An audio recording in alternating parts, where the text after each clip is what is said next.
কোচের বিরুদ্ধে 18 নারী ফুটবলারের বিদ্রোহ শেষ হলো। 2 সপ্তাহের বেশি সময় ধরে পিটার বাটলার কোচ থাকলে গণ অবসরে যাওয়ার হুমকি দিয়েছিলেন বাংলাদেশ নারী ফুটবল দল।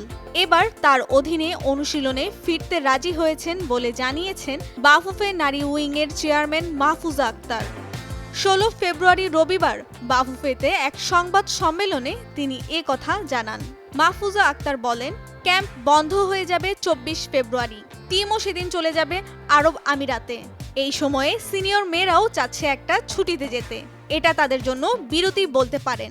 এরপর আবার তারা ক্যাম্পে ফিরবে এবং অনুশীলন শুরু করবে। গত 30 জানুয়ারি বাফুফে ভবনে কোচ পিটার বাটলারের বিরুদ্ধে লিখিত অভিযোগ দেওয়া হয়। এর পরিপ্রেক্ষিতে কয়েক দফা বাফুফের সভাপতিও ওই বিদ্রোহী ফুটবলারের অনুশীলনে ফেরার আহ্বান জানালে এবার তাদের অনুশীলনে ফেরার তথ্য জানা যায়।